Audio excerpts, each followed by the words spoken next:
Yo. It is the number one hip hop podcast in the game. We back at it again. It's Friday Night Lights. We are talking about J.Cole. I'm your boy Ron. That is Leroy Green. That is Super Duper. We back at it again. We're going to call this episode in honor of J.Cole, the man of the hour, Friday Night Lights. It's only appropriate. The whole internet's, the whole hip hop community is talking about it. We've been waiting on it for a few years. I think it was 10 years in the making. The fall off is upon us. We ain't going to take too much time with the intro today because we got a lot to talk about. This album that has the internets, the pods, artists, celebrities, everybody you can think of. I think I even seen Gayle King talk about the fall off this morning. So everybody's talking about the fall off. But before we get into the proceedings this evening, make sure you hit like and subscribe. Do the needful. Subscribe, tell a friend. Let's get these subs up. Let's get these numbers up. But anyway, before we get into it, I want to take a deep breath and really talk about the fall off. So what we want to do, we're going to go around, give our thoughts first, and then we're going to go a little bit deeper. We're going to take the audience into the deep end of the day to show our appreciation of the work, go track by track, talk about what we like, what we didn't like, what connected, what didn't connect. But I'm going to go ahead and start off first. So for me, the fall off is about a few different things, right? It's about time. It's about, and when I say time about, we all have time, and we don't know what time we have, right? But from a hip hop perspective, we all grew up in this game, right? You look at the back of the cover of the fall off, some of those posters and album covers that he had on his wall, I had up. You know what I'm saying? You had up. So we talk about how hip hop has changed over time. So when Cole is talking about the fall off, it could be about the fall off of a career. It could be the fall off of him as an MC. It could be also the fall off of hip hop. So let's take it literally. So time is one thing. I also think the fall off for J. Cole was it was a love letter to his hometown, Fayetteville, North Carolina. Now, we don't have a lot of artists I grew up, little known history fact, I live in Atlanta now, but I grew up about 2.5 hours from Fayetteville. I grew up in a place called Georgetown, South Carolina. And if you don't know anything about the Carolinas, they call it South Kakalaki, North Kakalaki. There's some really good people out there. We got good food. I'm married. Now we got good women. We got really good people out there, right? Really good. The soul of our people, really, a lot of us came from the Carolinas. So it was good to see the J. Cole show love to Fayetteville. That's always been his thing from Villematic. He always shouts at the Ville. So I think this was a love letter to hip hop in North Carolina. So we had P.D. Pablo, we had Little Brother, we had The Baby, we had people from Carolina all the time. But anyway, J. Cole putting Fayetteville, North Carolina on the map, I think that was dope. So the album's about time. The album's about Fayetteville, his hometown. And also, I think the album's about growth, right? You got Disc 29, you got Disc 39. Disc 29, he's at a certain stage of his life, and he goes back home. And then you got Disc 39, 10 years later, he's in a different state. And how does he relate to what's happening in his hometown, what's happening in his family, what's happening in his career? And I can relate to that because, I mean, it's growing up in this game. We all age, we get older, we get wiser. We have to understand how we still connect to our communities in different respects. If you're in the West Coast, you're in the Midwest, you're in Atlanta, you're in the South, you're in New York. We all have to reconcile how we are living, how we're moving in our careers. And another key aspect of the fall off, I thought, was what happens to the person that achieves everything that they achieve, right? So you make it to the mountaintop. You the kid like J. Cole, you writing your rhymes in your book, you're making your beats, you got the posters on the wall. But then you get to the spot, you get to that level. And when you get to that level, it ain't all what you cracked up to be. I think it's a couple records. I think Lonely at the Top, he talks about that. Mama let him outside. He goes out there and, they ain't on the swings. I forgot the line. I'm going to go unpack the bar, but something like to that effect. You get your heroes ain't what you thought they were. Yeah, he said something like, you can't buy Zen. Right. So those are the things I think are going to fall off. So overall, my initial thought of the fall off, I think it was worth the wait.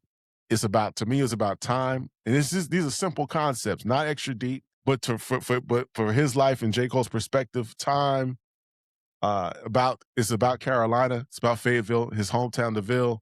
And it's also about, his relationship of him and hip hop, where he came from, where he is, and where he's going. And I thought the album was pretty dope. So anyway, I got more thoughts on this, but we'll circle back. Leroy, what's your thoughts on the fall off, bro? All right, thoughts on the fall off. So it came out less than 24 hours ago. So I listened to it twice.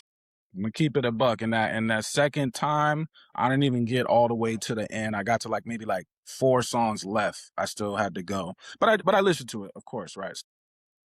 Um, I like it, and the reason why I say it like that is because I normally don't like J. Cole's albums, and I've said that before. So anybody who has already watched me before, I think they know that. So I've liked maybe 1.5 J. Cole albums before. And it's not that it's not that he's not rapping great. It's just that the particular style of production wasn't for me. So that's what it was. Do you know what I'm saying? So, but in this case, I think the production actually fits very well given the subject matter. You know what I mean? So it didn't throw me off. I didn't lose attention on it. It was pretty late when I, was listening to it, but I was able to focus in, right? So I like it, man. And I do think it's deep. If other people said it's not deep, I can also see that too, because I think that you have to be able to drill into the topics that he's saying, right? And whether you want to do that is up to you, right? But I don't know if people are going to do that, right? I have this hat on. It's a pendulum mean hat, right? So it's a school for lyricism.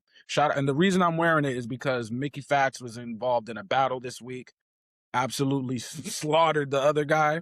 So I'm just paying homage. But when I looked at the breakdowns, I noticed that people couldn't break down the lyrics.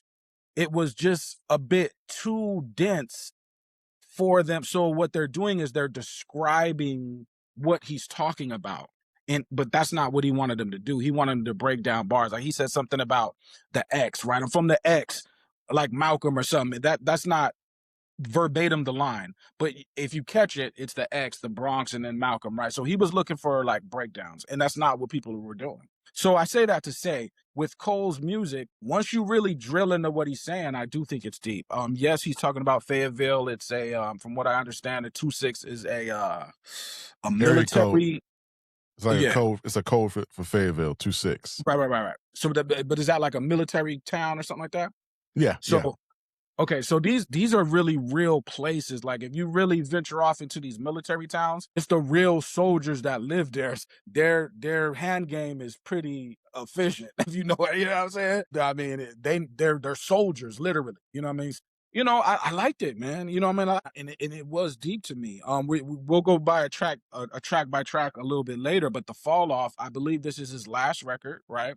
So I think for me, if it's his last record, I think the veil of entertainment, if I should say, I think that comes down. Like he's not trying to he's not trying to entertain you anymore or crossover. Like I think the other songs I could hear him looking for the crossover. And what I mean is like the catchy melodic way and delivery. And so you could get the crossover effect. He does that here too, but I think the topics are so ingrained in one way that the crossover is not really gonna be effective. So my thing with this week, right? Because a lot of people are gonna break it down, and y'all know I could get deep with this, and maybe if y'all want me to get deep, then I can, right? Lyrically, but I want to see this week how deep people are gonna get with the project, because it's there. If you wanna, the people out there that break down albums, they're likely to also watch this because they break down albums, right? So my challenge with this particular album, because I'm going to break down stuff all year. I broke down stuff last year. I got very deep with a lot of stuff. So that skill set is there. But I want to see if everybody else is going to do that. Do you have to do that? Absolutely not. But it is there, though. The doorway for deep conversation about what's happening in this music is there. So that's all. Super, I like on you. Super, what's your thoughts on the Fall Off? I mean, I'll be honest too. I'm not the biggest of J. Cole fans. So like initially, I mean, I'm gonna keep it real. This album ain't for me. So I mean, that's my initial thoughts. I mean, I was looking forward to the album because of everything that's been going on around Cole, and Cole is Cole. So I was expecting the album and anticipating that this might be the album that really connects with me and makes me that J. Cole fan that everybody else that's out there is, but it just don't do it for me. I think that the album is it's a cool album. I like the I understand where he's coming from. It's like he's pretty much a celebrity. He's taking a break from the industry and stepping out and removing himself pretty much and going back home and to pretty much get grounded, to get back rooted and to get back into reality, really. Like, it's like he needed a reality check. And that's what this pretty much what the album feels like. Is like him taking himself out of the industry, and reflecting on how fake the industry is really compared to real life. So, I mean, I respect that aspect of it, but musically, man, I mean, it don't connect with me. I don't really, I don't feel nothing from J. Cole like when he rapping. It's something about it. I can't really explain it more than what I'm saying. It's just something about it that it just don't connect and just don't feel like don't really spark no emotions with me. And honestly, I've listened to the album at least 8 times, like I told you. I mean, I had a listening party. I stayed up late. You know what I mean? I stayed up late. I listened to the album. Like I said, at least good 8 times. I've been having it on repeat. But every time I do, though, I kind of find myself like daydreaming about something else. It's like it's something about it that just don't connect with me. Whether it's the production, it's always something musically for me that, it's something I have to feel. Whether it's the beat, whether it's the lyrics. And, shout out to Cole. He's rapping elite. He's rapping great.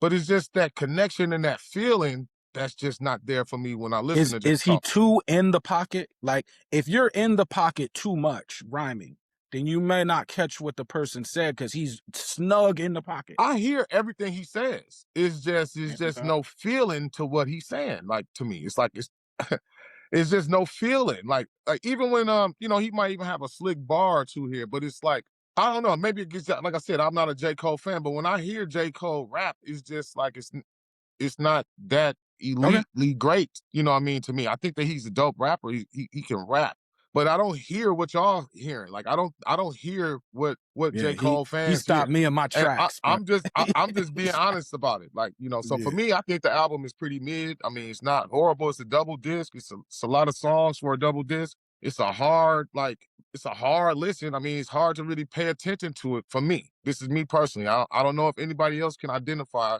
with what I'm saying, but it's just something about J. Cole sometimes, like I said, it's just, I can hear him rapping and all of a sudden I can just start daydreaming about something else, just like out of the blue. He just don't hold my attention properly. So I don't know, man, but we'll get more into it. I do like songs on here. So I don't want to make it sound like that, but it's just still that connectability that's just not there for me with J. Cole. Yeah, and for me, I think the fall off met the expectations that I had coming into the project. I expected the fall off the sound the way it sound. He put it together in a way.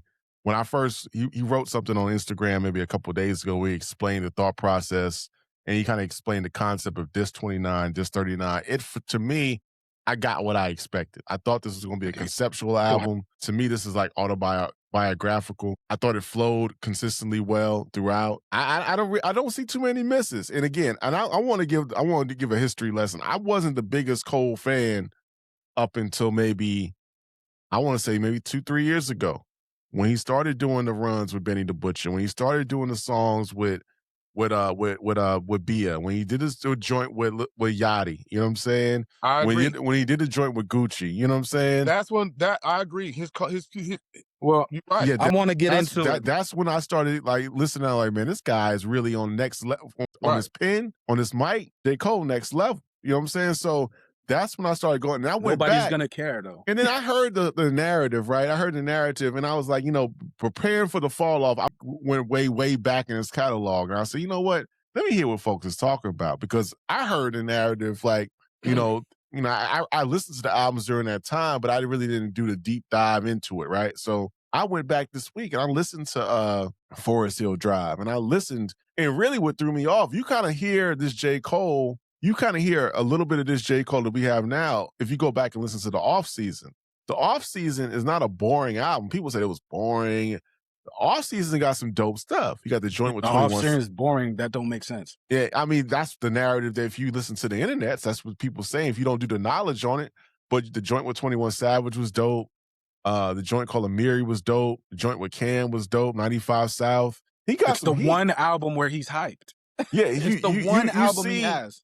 You see where Cole is trying to go on the off season. So, and then Mike Delete later had some highlights. So to me, the fall off met my expectations. If only Critique I would have, but it might have sounded forced, and I put this in the thread. If he had like that one banger, you know, I don't think it's time for that, man. It's I don't think it's time. It's I don't think it's summertime. no You more got time you got for the no windows bangers. down. You at the barbecue. I think every great album need that. I think every great album need that. I'll be honest too, man. I don't listen to music to get sad.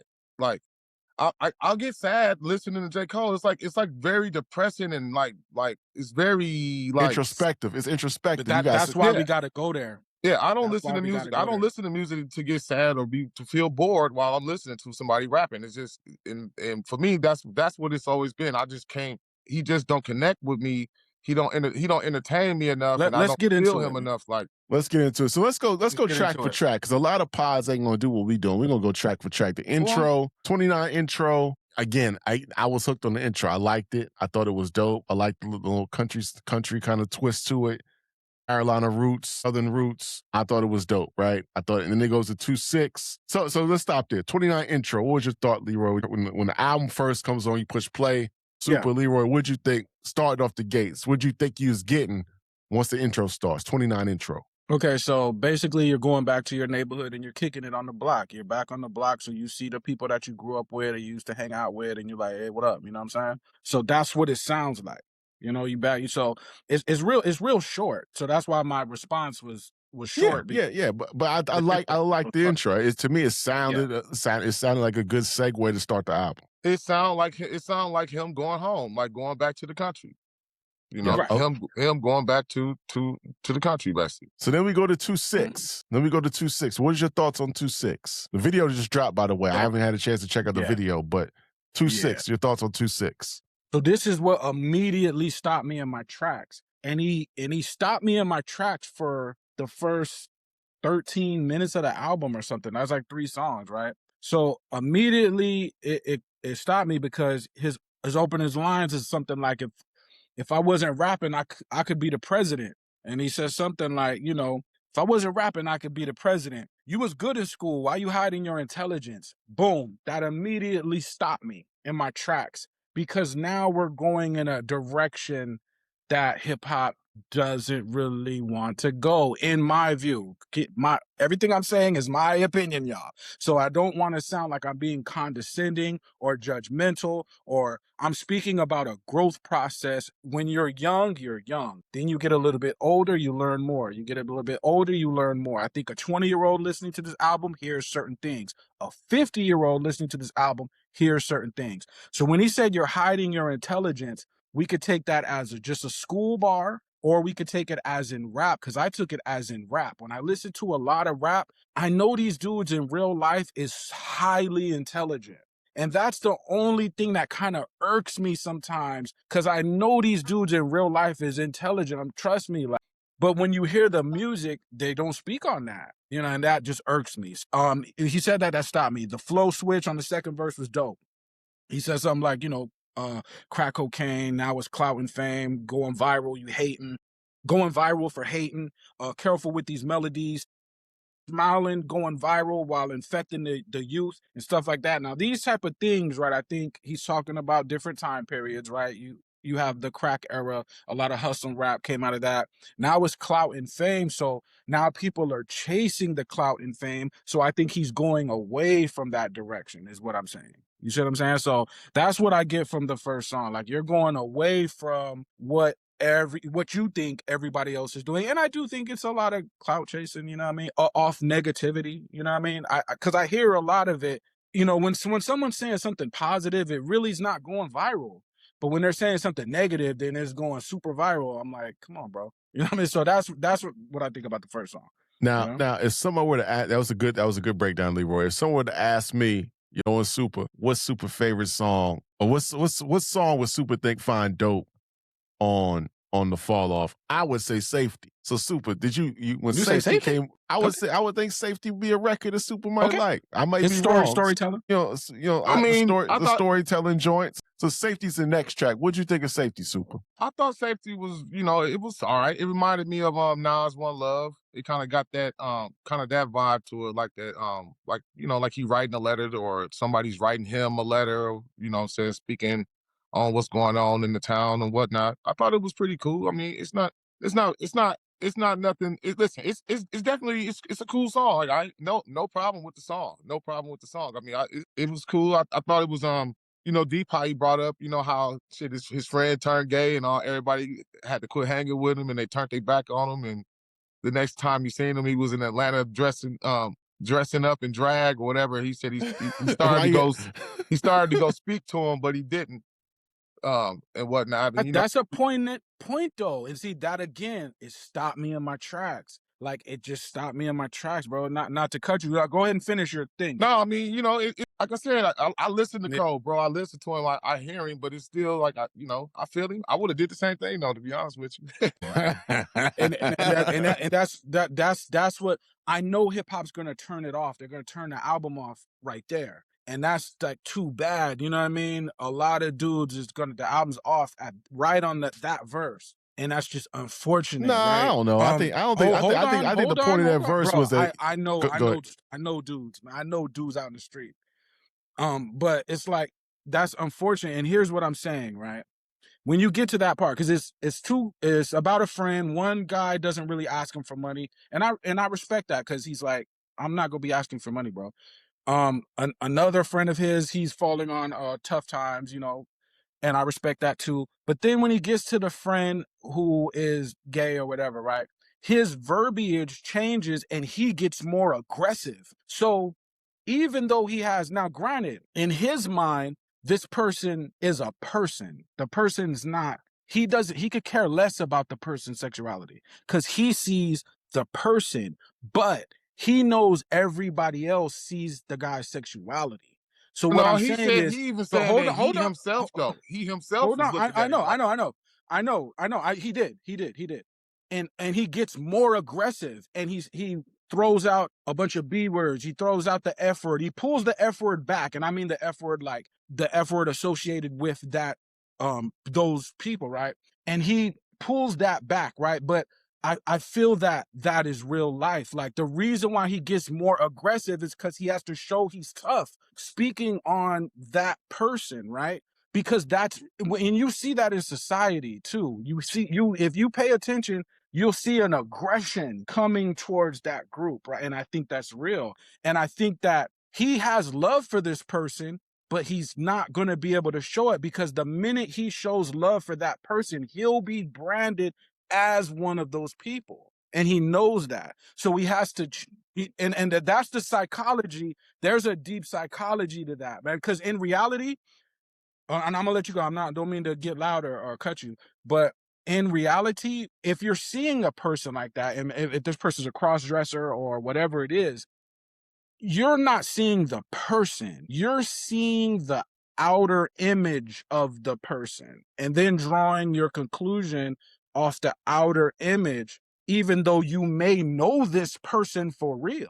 Do you see what I'm saying? But that was just a deep point. I think it was just more of just like I agree with what you just said too. But I think he just was just looking at it as more of like, we knew him for so long before this, and then when this came out, we just cut him off, and he was just saying like, me as a grown man, I probably wouldn't do the same thing, but as a kid back then, that's just how it was. Yeah, that's how it was in the and being in Atlanta, man, we ain't really, that's a dime a dozen stuff around here, man. We ain't really tripping on folks. People do what they do, man, and we keep it moving. We ain't really tripping on them. We ain't treating nobody crazy. We not violating nobody or disrespecting nobody. They do getting tripped on. They be getting tripped on, bro. Man, I'm in the capital of that joint, man, Atlanta. We ain't tripping on them people, man. We let them do what they do. They do what they do. We ain't really bothered. That's like propaganda, man. Ain't nobody bothering them people, man. Oh, they getting tripped on, bro. Hey, I'm telling you, bro. They not. Nobody bothering them like that here. Why would I make that up? Okay, when we were young, right? When we were young, if a person was like that, they had to hide it. Am I right or wrong? Why would you be hiding that? I'm Am I saying, right or wrong? I'm in Atlanta, bro. Ain't nobody hiding that, bro. But I'm just saying, when we were young, the person that was and I'm talking about, you know, gay people out there, whoever, everyone, so you know specifically, if a person was like that in the 90s, early 2000s, they would hide. What are you hiding for? So that hiding lets you know that they perceive something as a threat. Now Right. today, I'm telling you though, bro, the reason why he gets more aggressive and he throws out a bunch of profanities is because it's aggression around the issue. If there was no aggression around the issue, there would be no heightened aggression in his delivery. I That's feel what you. I'm saying. We gonna go to the man, next next song. song. Next song. And people gonna they go. A lot of dudes clicking off the album. I can tell you, I know real street dudes, man. That when that song comes on, they're not only gonna click off the album, but they'll never listen to nothing else associated. Hey, I'm from the suburbs, and I'm gonna say this real quick. You know If you click off the album because of that joint, I gotta question you where you at in the streets, man, because ain't nobody tripping on them folk, man. But anyway, they don't rock with that. Anyway, next song. I don't rock with it either, but I ain't tripping on it. If that's what you want to rap about, that's what you want to rap about. Let's go to the next song. It's Safety. unfortunate. Before I go, Safety. I thought Safety was dope. I thought it had, from a production standpoint, I thought it had that 90s kind of boom bap type of sound. I thought that was dope. And I'd like to hear Cole rapping on shit like that. The next joint is Run a Train. Run a Train features Pluto, Future. I thought that's like I always use this term on this pod. I thought it was very cinematic. It was very grand in scale. Future sounded good. And also, it also brings a point up that J. Cole has chemistry with a lot of different artists, right? I think Red Leather on Future and Metro's album, J. Cole was on. They did a couple other joints together. But this right here, it just sounded natural. It didn't sound forced. Future sound He's good. from the South. It just sounded. It just shows that Cole has the ability to work with different artists. When he worked with Yachty, it sounded dope. When he worked with Drake, it sounded Super's dope. dying. When he worked with I said Drake. When he worked with Benny, it sounded dope. When he worked with Gucci, it sounded dope. When he worked with 21, it sounded dope. Cole has that ability. Not everybody has the ability to work with artists from different sides of the spectrum and it sound dope. Now y'all can make that land where you want to make it land, but not all artists in the big three can do that.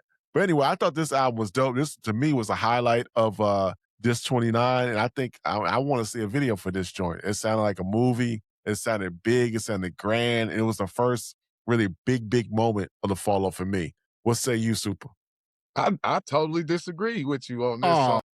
I think, man, J. Cole got two of the worst Future features ever. I was not a fan of the Future features. I thought the hook was bad. I'm not a fan of that sleepy beat. J.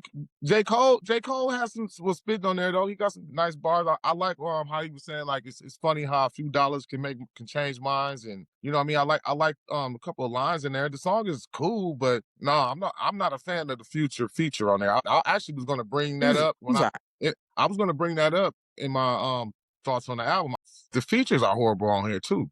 It's only a couple anyway. The two from Future. I think, is this the song with the girl singing on it too, or is that the other one? No, that's the other one. That's the other one. I don't think it's them songs horrible, man. But them two horrible Future features to me, to be honest with you. Yeah, the hook, you either like it or you kind of really not gonna like it. I thought it was cool. Like it's not like, you know what I mean? It's not like it was a highlight for me. Deal. I can understand that too. Yeah, I can understand that if it was a highlight. And I'm a Future fan. I'm a Future fan. So you know what I mean? But these are some horrible features from Future, in my opinion. He did lift up the energy when he came in, like, you know, what y'all know about my pain? That was like, okay, you know, he lifted up that energy right there, right? I didn't even know it was Future at first. I thought it was J. Cole, to be honest with you. When I first listened to it, I didn't even know it was Future. I thought it was like, it was J. Cole mimicking Future kind of, or somebody kind of trying to sound like Future. I didn't even know it was Future. So yeah, and same. I had to like think about it. Then I was like, is that Future? But anyway, like he's still rapping here. So the lyricism involved in this album is very high. And and I can't harp on lyricism because I did it for a year plus, harping on lyricism. So people are gonna be tired of hearing me talk about bars. You know what I'm saying? But it would be, I just want to see if people are gonna talk about that this week. He had a line like like a breathalyzer test trying to walk a straight line. That ain't the greatest bar ever. But what I'm saying, them one line punches, it's not a setup there. It's a one line, one punch. You got to know what you're doing to do that, right? So and you know, a lot of this deals with like people that ain't got money like that. Like when he says slave for a peasant wage with no nest egg. Like a lot of this represent, and I think that in his look too, like how he presents, it's representing people that aren't really flashy. They can't, and he starts cursing out name brands too at one point in the album. So, you know, but with this song, right, and the title of the song, like Run a Train, we know that that has a certain context, but there's also another context to Run a Train. Run a Train means when I go do something, then y'all do it after I do it, but we don't have to be from the same clique or the same neighborhood.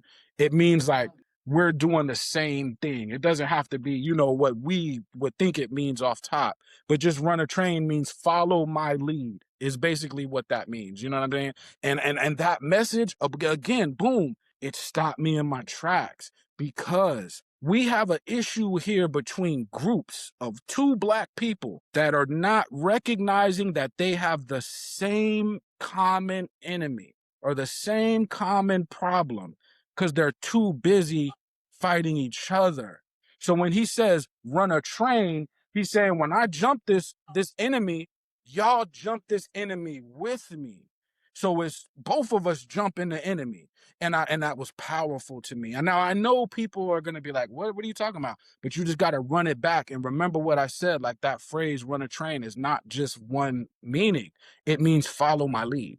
You know what I'm saying? Yeah, this when the track list came out and I saw the track listing and I saw Run a Train, right, my toxic mind thought this is gonna be like a club banger. It's gonna be about, you know, it's gonna be something else. But I was totally surprised by the record based upon the title. But let's get to the next one. Poor Thing. Poor Thing was we heard a snippet of Poor Thing, I think. We heard what did we hear the snippet? Was that when he announced the fall off? Play it. I think when he announced it, when Super, you sent the video, wasn't Poor Thing in the trailer for the fall off? I think that might have been it, right? Is that the song that was in the background? That might have been. But anyway, I took some notes on Poor Thing. Poor Thing is about him going back home and you got folks talking crazy. The second verse or the third verse, he gets more aggressive with it. He talks about climbing out an infinite hole. Then he goes into the second verse. He talks about you grew up with both your parents to teach. You grew up with both your parents to teach punk B. So how the fuck all you sudden you turn a G? We all know the kids that, you know, say we grew up with, you know what I'm saying? Yeah, he's talking about himself. He's saying like, how could you be a G? You grew up with both your parents. So he's clowning himself, right? Right. And then he said that I know that's why took a note. I know that's my pride. I carry like a burden. When egos is flared, beware. That's when they close the curtain. So and I think the hook. He's saying he wanted more love, but he only made more pain. Mm-hmm. I just thought it was dope. It was really one of the introspective records, you know what I'm saying? Going back home and kind of G-checking the situation and kind of understanding how people be hating. The dynamic, we all knew that. I knew that coming up. You know, you got people that grew up in the burbs who want to act tough and act hard, be in the streets. The streets doing dumb shit, not the streets do this, like to celebrate, but the streets to kind of do the dumb shit. And he talks about that dichotomy. We know folk like that, but I thought it was a dope record. That's real to me though. I thought it was cool. Poor Thing. That's real to me. I thought that the you know, Cole was spitting, like, you know, especially the first. I like the first verse for sure. The first verse he was going in real hard, and then you know, I mean, like that punk bitch part just got a little too redundant for me. So it did. I think this is one of the better songs. But you know, I don't like J.Cole playing victim. Like, you know what I mean? Like I don't. That whole punk bitch part was kind of like him taking shots at people that you know that got something.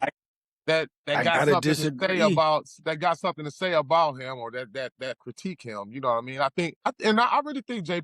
Cole, he watch podcasts and he care about what people say about him. I think he a little sensitive and he paid attention probably a little bit too hard to what people are actually saying about him, because it just seemed like he just kind of like he too in his feelings about. But that's the point. Like Yeah, but you're what, like, you're it's saying like why, you know, exactly even the and point. this goes back to the Cam. Like when you listen to what Cam, you know, Like he's Cam agreeing with you.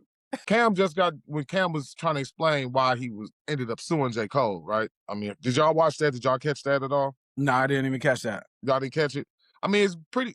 You caught it, Ron. I mean, he I pretty caught it. much is I caught it. basically saying that he, you know, he basically hiding. Like he is truly basically hiding. He kind of it's a lot going on. So like like his image suffered damage. You know what I'm saying because of what happened, and he was going through damage control. So it's like, you know what I mean? It's like I get it. I get it. I understand where he coming from, and it's him. He living the life, and he hearing people talking about it about himself. But you know, he do gotta. Been saying it before, man. He got to take some of that shit on the chin, and I think it'd be better to address it. It'd be better to address it than to be trying to like punk How bitch could every. you It's instead of trying to punk bitch everybody that had an opinion about it. You know what I mean? Well, And I think that's he's right though. And how could you feel a way about something where you feel you were right though? Like Cole feels he's right. So he's not gonna like change, right. you know what I I mean? get it. I get it. Right, I get right. it. So, but here's Right. why I feel him though. Here's why I feel him. Right. I grew up. I had a nice house growing up. Right? My mom did what she had to do to make sure that I had lived in a nice environment. Right.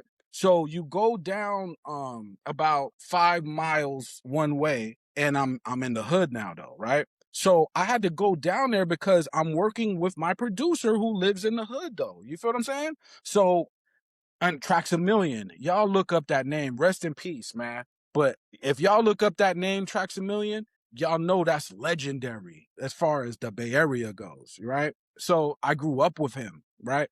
So I had to go through 7 trees, right? The hood, right? So when I'm trying to get beats or whatever, and then there's certain times I had to go to Oakland, I have to go to certain areas, right? I'm being perceived a certain way because of where I come from, right? I come from down the street, right, where the houses are a little bit nicer. But so what happens is a person is overcompensating their gangster, for lack of a better description. Well, no, we're gonna use the word gangster, right? They're overcompensating when they're challenged because and what I feel is a good thing here, which a lot of people may disagree, is the West Coast is known for, running the fade. The reason why that happens is because you really don't want to shoot nobody because you don't want to even go there, right? So there's a lot of fighting. I think that there's a positive there. Like you don't know how many times I've seen people just run the fade instead of going to the other route, and I think that's a positive. But then he speaks on. He said, how you gonna explain PTSD on a young brain? He just wanted love. He only made pain. That stopped me again right there, right? And post traumatic stress, right? I think a lot of people from these areas, after seeing violent acts over and over and over and over and over, your mind, you get stressed by that. I'm sorry. And that's not something that we talk about because hip hop doesn't want to go there. And that's what I appreciate about that particular song. Poor thing, like poor meaning if you're economically poor, you're more likely to jump into the bullshit. You see what I'm saying? Just by default. Even with that song too, man. You know, I don't think the little Boosie callback really work in that song either. Like the we'll set it off. To set it off. It don't really work. It don't really work in the production He wise forced of it. that song. He Yeah, it kind forced of it. forced. It's forced in there. Yeah. It is. Yeah, Yeah, he that was forced that. unnecessary. That was He forced unnecessary. it. The next song we have is Legacy, something for the ladies. I think he's talking about, his relationship, you know what I'm saying, and building a legacy, a family thing. I thought the record was cool. I get it. It wasn't one of my highlights. I think this is where we shift after Poor Thing. I would have liked to see a different type of record, but I do think that it's important. And he's going to touch on his family situation multiple times throughout this project. I think this is one of the first full songs about it, but I thought it was cool. What say you guys? I thought this one was all right too. I mean, I felt him when he was saying that he barely can pick the restaurant or pick what he want to eat. I mean, that's one of the issues that we all probably can say that we get into it with our ladies about every now and then is that having to pick the restaurant or decide what we're Right, going to eat. and then when you pick it, I'll be like, "What Right, you want to eat?" I right, don't care. Then I pick out because we're gonna go here. Well, I don't want that. Well, damn, I right, didn't ask What you what the hell you wanted. You know what I'm saying? right. what if you've eaten at all the fancy restaurants already? do you still want that? And that's a thing. Like, if they good, shit. That's yeah, true. Yeah, I'm going to the good restaurant. Trust me. But I saw a clip of Will Smith, right? And the guy, I think he asked him how much money he made in 1 year, and he was like, "Don't worry about that, but you know it's a lot because I dropped like Hancock the movie, and then I Am Legend came out the same year, so you could kind of imagine what that's like, right?" But he was like, if you think about, like, people think I'm like everything is good for me because I'm rich, but think about it, right? I can't have a real relationship with somebody, right? Because think about it. Every time I'm talking to whoever I'm talking to, the only thing that they could think about is how I could change their life because I'm so rich. So I can't have a normal conversation with them. So I say that to say, and that may be true. It may not be true. I'm not co-signing or not, or no, I don't know. I'm not him, right? But I think J. Cole being back in his old neighborhood amongst his old friends, and he's having these conversations, I think he knows that they know that he's well off. So the dynamic of the situation causes a survivor's remorse. And I think that was a clever way of doing that. You know, Right. I think too, I just want to say this too, just another observation of the album. It's too many callbacks to old records. school, to old records, too many, like, either beat wise or lyrics. Because as soon as we get into the next song, I want to say what's that Buns Road Blues. Yeah, Bunts Road like Blues. Like, that's another one of them bad features, and that Usher 7 o'clock gonna die, that callback, that just didn't work, man. It just I think it's because just it's didn't his work, last man. album. I think it's because it's his last. So he's gonna run by his favorite rap songs. Now I might be reaching, but that's what I think. Man, I got to go back to what Super said about the food. Man, I don't want to deviate. We're gonna get back to the music, man, but we got to stop as a culture get influenced by what these restaurants they be putting in these records, man. Because these restaurants they be telling us to go to be whack, man. I'm gonna give an example. Okay. Man, I've been hearing about Nobu since Usher back on Confessions. You know, Mr. Child, Nobu, man. I've been to Nobu, man, twice, man. Those two of the worst decisions I've ever could have made, man. My wife's sister wanted to go, and she listened to the pod. I'm sorry, you know it was whack. We went in Dallas, it was whack. And she don't even remember. So 10 years later, Right. she want to go for her birthday. She want to go to Nobu in Atlanta, and it's the same damn thing, man. It's terrible. I don't know why these rappers and these celebrities you talking about this shit is whack. The food is terrible, and you're gonna spend a lot of money, and you're gonna went somewhere else and got if the spend menu less ain't money. got prices, if the terrible, menu has man. no prices, you may want to think about it. They just want to go and take pictures, man. We could take pictures in front of the restaurant. We ain't got to go spend no money in the Hey, restaurant to take no pictures. You ain't man. lying about that, Ron, because they showed Geek Up Roof Chris and Papa Do's like they just all that. They ain't that special. Ain't even that good, man. You can go around the corner and get something from Ruth May, Mary Ruth, and get you some dope food, man. Right, I go around the corner itself. Go around the corner to my Jamaican spot and get better food than them. Right. You know, I mean, I'll be tight. I'll be tight. That's my worst feeling in the world, fellas, man. Cole touches on that too. When you spend money on food and it be terrible, man, you be like, damn, man, you can't even get it back. I mean, what you can do? You can walk out, you can dispute the bill. What you gonna do, man? You just gotta pay it and just move on. You can't do nothing, man. You pay that bill. And she's like, "Oh, this wasn't all that. Well, shit, we shouldn't have came here then." It's the name. I digress. So let's go to Bunts Road Blues, produced by the Alchemists. Again, for me, I thought it was too much. I think this is one of the records I thought maybe overproduced. It was just too many things going on for me. Didn't come together for me all that well. Leroy, what say you on this record? Well, I mean, first line caught me again. Like, bro is like getting me with the first few lines, and I can't front, right? So let me pull it up right here, right? I can't front because it is what it is. He says, all you ninjas is the P word, right? So all you ninjas is the P word. You shoot at the ops, then run from the cops, and I don't get it.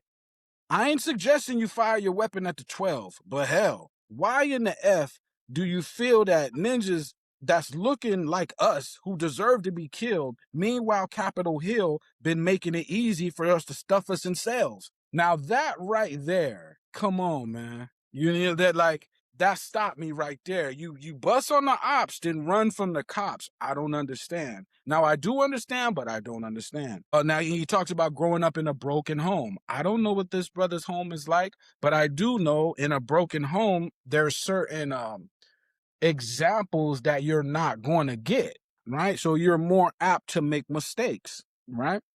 So he talks about, his first love, I mean, I took that as his first gun. I mean, I read it wrong only because he had a gun bar about, then he had something about a girl in the next like couple lines. So, but these are all first experience, like my first girlfriend, my first time having relationships with my girlfriend. Nobody taught me how to put on a condom, this and that and that. But he's explaining the first, right? But I mean, and that song had Future on it too, right? So these things, like I'm saying, I think hip hop is not going to address the issues of these songs in this first quarter piece of the album because it's too real. And I'm sorry. Now, if I'm wrong, please, I would love to be wrong. When you guys break down this album this week, please make me wrong because I do not believe you're going to touch these songs. I think it's too real for you to discuss. That's me because I don't see people bringing these topics up. I just don't. And that's why you should hit like and subscribe. That's a perfect segue because we don't really know. I mean, they're going to do what they do. We're going to do what we do. That's why you should hit like and subscribe. Tell a friend. Super, what you think about it? I don't think you like this record. You've already touched it. Yeah, this is the one I was just saying. I wasn't a fan of the features on here. I didn't like the Usher callback. I didn't like features. I didn't like Future's feature. Oh, it was cool on there, but this is another one of the songs I really wasn't feeling this one. It was cool. Who the F is you? Another joint. The next song. I like it. Now I'm coming back. I like the beat switch. You know what I'm saying? I like this one. I like this one. This was a little bit more of aggressive Cole. You know what I'm saying? Right. I like this record. He's talking that talk a little bit. Yeah. So this is one of my highlights of Disc 29. Super, what say you then, Leroy? I agree. It's one of the more entertaining tracks on here. I really don't have a problem with this track. It's one of my favorites. It's probably the second song that or third song that I really liked on the album, off top. So yeah, I don't have no problem with Who the F Is You at all. It's not my favorite. The next song is my favorite song on here though. Drum and bass is my favorite song on there. Okay, drum and bass. Why? Let's go to that. Well, Leroy, before we go to that, what's your thoughts on Who the F Is You? Yeah, I have less notes the further we go into the album because I started getting tired. So I know I'm giving a lot of breakdown, but the further we get into the album, I have less notes to get it, But I like the song. Of course, it's Drop a Gem on him, right? It's Drop a Gem on. That's a diss song to Tupac. After Tupac gets murdered, they pull the record from Pomo. So they backed out of the battle. And I just want to keep that in mind. Okay, after he gets murdered, they don't double down like, yeah. No, they back out, right? So, and that's a big reason why they may have still been alive, right? So, but he does have a line where he says, "Interrogation rooms, now you getting questioned by Zane Lowe." I thought that was slick. No shots at Zane Lowe, but interrogation rooms, all you got to do is be quiet. Trust me. But yeah, we'll go. I like the song. Drop a Gem, like that's crazy, bro. That's no doubt. So Super, you said drum and bass was your favorite record on the album. Well, that's one of my favorite tracks on there. I mean, I missed something. Go ahead. I missed something. This the only time I'm gonna kick a verse. The only time for this entire album. So on this part, just the wordplay, right? It's not nothing crazy, but the wordplay.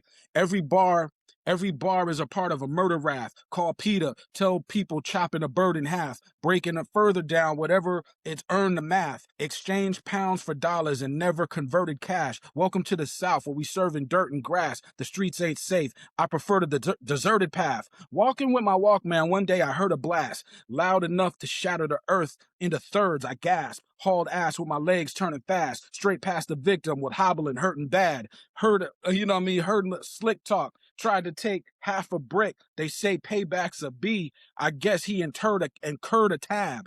But all that multi work, bro, come on now. Like, Cole is different, my guy. So that's it. That's the only verse I'm gonna kick. So appreciate you. Hey, I mean, No doubt, no doubt, no doubt. Drum and bass, drum and bass. I mean, like I said, Super. I think this was a dope track of pretty much about him pretty much going home again. This pretty much sums up the whole album to me. I think this song in itself kind of sums up everything that the album is all about, really. I mean, he go back to the club, he rich and famous J.Cole, he, you know what I mean, he pretty much, I mean, it's a survival remorse story. It's like he recognizing that, you know what I mean, he's a celebrity now, but he's still thinking about the regular things that's going on in real life and the people that he might have left behind or whatnot. You know what I mean? I just think that it was dope how he put it all together and just the reflection of it. I thought that this was a cool song. I mean, one line on there, he was like, "What sense do it make to come back when you escape?" You know what I'm saying? Like that's a dope line, but it makes sense with the subject matter of the album. And like I said, I think this song in itself sums up the whole album better than listening to the rest of the album. Everything else is just another part of what he already given you in this one song. So I think that he executed this song very well. I think this is the dopest song on there. No doubt, no doubt. to Next. that point. Now, go ahead, Ron. No, go ahead.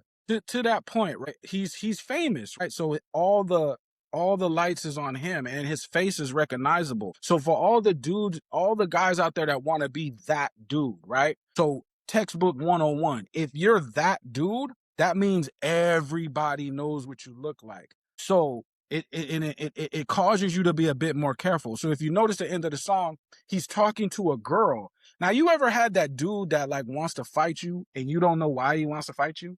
You're like, like, fight me for what? Like, so he's talking to a girl and the dude's like, I'm assuming he wants a picture because a lot of times, obviously you want a picture. Or with, he just, with your, right. And he's like, hold on. He's like, hold on. Let me kick my game real quick. Right. You know what I'm saying? But dude is like taking it the wrong way. So that was very real to me. Not that I lived that experience, but just how he played it out. It was very real to me. You know what I mean? Like, he's not trying to diss the dude. He's talking to a girl, and never interrupt a player when he's talking to a girl. Yeah, that's why I never. I just dap when I see folks. I just dap them up. I don't even ask for no damn. And picture. that's why I thought the song was cool because I love the way it played out. Like he was actually kind of just thinking about this chick. Like, damn, I wonder how she been or whatever. And then it's kind of like he bumped into her, and then he trying to catch up with her, and because he anxious to see her, but the fan is anxious to see J. Cole, and then they go into the next song with the Let Out. So I like these two songs to me are like I like these two songs. I like this and I like the Let Out. I like how they played off of each other. I like how they flowed together. Okay. Yeah, I was going to say the same thing. The way those two songs connected, that's some next level songwriting. How you connect it, it's sequencing too, because we always talk about album sequencing, right? Sometimes you can have a whole bunch of dope songs, but if you don't have them sequenced right, then the album might be thrown off. Like if you arrange, like it's like making a playlist, right? You can have a dope playlist, but if you got the playlist, the songs, you got too many crunk songs on one level, you know what I'm saying? And then you got some melodic songs in the middle. You got to mix them joints up where it kind of flows together. That's why some people can't like really DJ. Some people really can't make playlists like that. But right. We make good playlists. Super's got a dope playlist on our the Weekend Round Spotify channel. We'll check it out. We'll put a link below. We got fire playlists around here. But I thought, to Super's point, the way that connected was dope. So Leroy, speak to the Let Out. What'd you think about the Let Out? I thought it was dope. What's your thoughts on that? Yeah, the Let Out, again, it was very real to me, right? Very real. When I was growing up, I had a friend that was a club promoter. So when you're friends with a club promoter, you just see a lot of different situations, right? So he's not a rap star, but he's a club promoter. So a lot of people come up to him. So what I'm saying is, like, now he was talking to the girl, and then somebody was trying to get his attention. He was kind of curving him, right? So now the club is let out, right? So here's my point. If I'm a big rapper, I would already nosedive my career by default, because here's why. I don't want to go to the club. Now, why do I not want to go to the club? That doesn't even make sense as a rapper, right? The reason why I don't want to go to the club is because it's dark in there. I can't see who's in here with me. And I'm in different towns with different people, different cliques. I can't see who's in here with me, and I don't know the people that are here. So what the way it's set up to me is I perceive it as a threat. You see what I'm saying? So and maybe that's how Cole perceives it. I don't know, but that's when you talk about the club let out. Being that he just disrespected this dude, not on purpose, he disrespected him by accident. Now the club's letting out, and if you know something about the club let out, it could get dicey, right? So that feeling was very real. Well, you know what? This is a perfect. It's a perfect opportunity. Go ahead, Super. Go ahead, Super, because I want to segue to something that's we're gonna tell a couple stories real quick. Go ahead, Super. Go ahead, Super. No, I was just gonna bag up what you said. Just the way that he put it together. The chick talking to him in the hallway or whatever, and she like, yeah, they trying to get you, Cole, basically. And then he just go into this whole scenario on how he got to get up out of there. You know what I mean? It was dope. I mean, I think that's one of the highlights of the song, of the album for me. I think that these two songs are some of the highlights of the album. They flow well together. The survival story, though, of when shit get real at the club. I mean, I'm sure if you've gone out enough, you've been somewhere where something might have popped off, and you've been in that situation, so you can feel what J. Cole kind of saying in that song, like just because of the situation. So shout out to J. Cole. That's what I'm saying. And we're gonna be past the statutes of limitations here, but since we're talking about the let out, it don't have to be a violent let out story, because let outs, sometimes the let out is when you get in the parking lot, you start talking and, setting up the play for the after party to go to the Waffle House, whatever the case may be.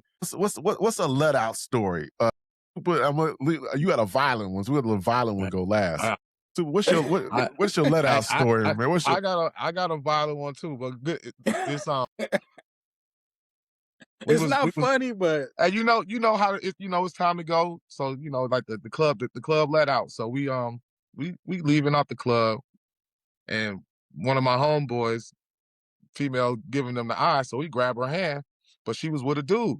Him and the dude ended up getting into it, having some words, and they get into a fight and yada yada yada. And I don't even want to say it on the internet, but long story short, right? They get into a fight, and my guys that we was with, the guy that got beat up, he was like, there they go, there they go. They ended up trying to shoot at the wrong people. It wasn't even the people that it was. So it was a tragic situation, man. My homeboy ended up getting shot and going to prison over that. Damn, man, that's a crazy violence. Leroy. Right. Yeah. So hey, I mean, be like that though, man. I mean, I got good ones. I kind of don't want to call them out. Like, I remember one time, a friend of mine, he had a flat tire. So he was leaving with a girl, but he had a flat tire. So we had to address the tire. You feel what I'm saying? So the girl was like, I'll just ride with him. And she pointed to me, right?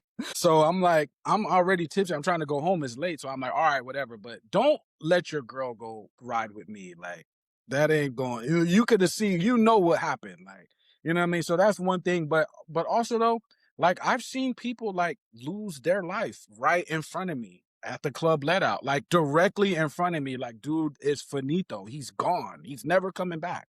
And that's the sad part. And nobody cared. Like, the body dropped and people just looked and didn't care. Now that's a part of the street that people don't talk about. Like, people just was like, nobody cared. He was right there. His body was right there. Hey, this type of stuff happened. It happened every weekend. It happened every weekend somewhere. So I mean, it's just it's one of the things that people in the culture, it's something that we all done been a part of. If you've been out, if you've been somewhere, you've been a part of something like that. So it's two sides to every coin. So the let out, you're gonna have the bullshit side, shit gonna pop off. But also on the other side of that coin, the audience, I'm retired from this, but the opportunity to let out was more. I got more information, more access at the let out than I did actually in the club. The let out's an opportunity for you to have a conversation. Right. People waiting for rides. You can talk to a group. You know what I'm saying? It's not as loud. The let out is where I got most of the situations to pop off. So that's where don't let it be the food truck. Violent, but the let out was a beautiful thing. You know what I'm saying? That's where you make it happen at. Yeah, the let out. So it can go wild. Don't let it be a food truck outside the club too, where everyone's lining up at the food truck. Now you really got them. So it's positive, negatives, everything. Let's go to the next record. Bombs in the Ville, Hit the Gas. I like this record. He's got that on the last part of this joint. He said he got an iPhone from the future. He could talk to his past self and tell him about the game. I thought that wordplay was really, really, really dope. So on Disc 29 is one of my highlights. Bombs in the Ville, Hit the Gas. What say you? fellas? Dope. I don't have too much critique for the rest of the album here because at this point I'm getting a little bit tired, so I'm just writing one-word notes. But right, and I speed through. Go ahead, Sue. I was gonna say this was another one. Like I said, like I didn't like the beginning of it. I didn't like the first half of the song.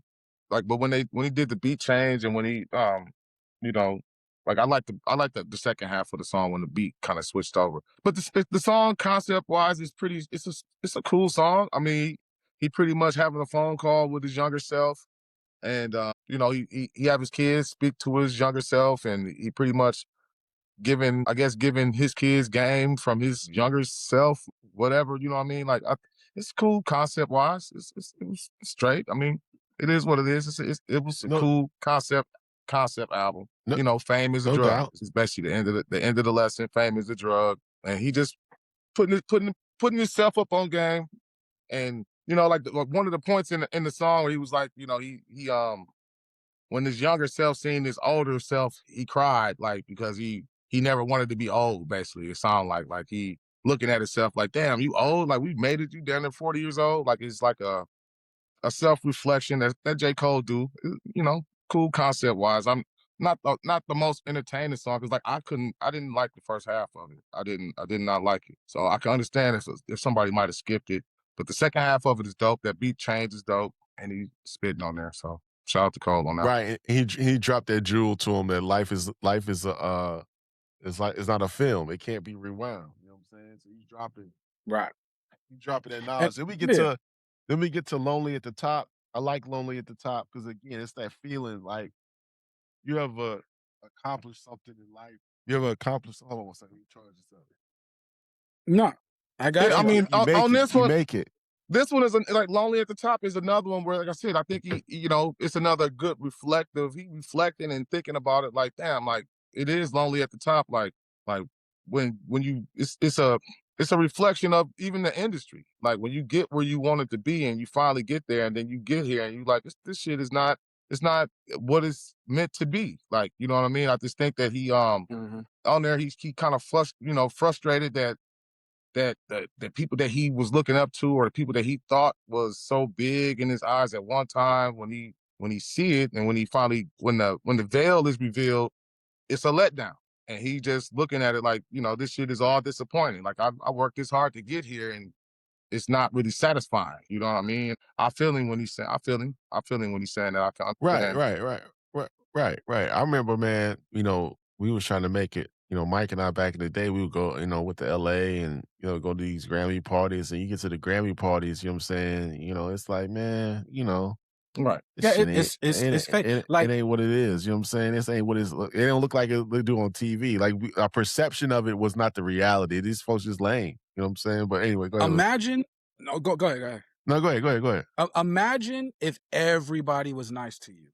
Everybody. Now, it sounds great, right? Because you're like, everybody's nice to me? But imagine having to live your life year after year where everybody you meet is kissing your ass. They're super nice to you. Now, at that point, it gets to be like, bro, like, it's not, you could see the fakeness in it. Do you see what I'm saying? Because they know that you're that dude, so they're being extra nice. Do you feel what I'm saying? Now, but this at the is same why. time, my bad. Go ahead. Go ahead. But then, like, real quick. But just like, and even with the girls too, right? When I say this, any dude's gonna be like, "Oh, you out your mind," right? But imagine every girl wants you. Every time you go outside, every single female wants you. Now, that's how it is now, nigga. It sounds great. I know. It sounds great, right? In your mind, you're like, that sounds awesome. But in the reality, though, that shit would be super annoying. Like, so it's just a way you look at it. Like, you know what I mean? And this song too is kind of like he looking at himself too, like I'm fake too, like, you know what I mean? It's like I don't think he's really just blaming them, because he in it too. I think that he looking at it like, yeah, I'm just as fake as them in a way. Like I do the same shit that they do. I'm just as fake as everybody else is, really. You know, I'm part of this fake machine. I'm part of this fakeness that I'm talking about. Right. But yeah, I thought it was a good way to end this. They changed, but it could be possibly me. You know what I mean? It could be me that changed. Right. Right, right. Now I thought this was a good way to end the album and a segue into the Diss 39. So we're 10 years into the future at the age of 39. 39 intro, I thought started it off really, really dope. I like the energy of it. I think it had a couple tempo changes that I thought was dope.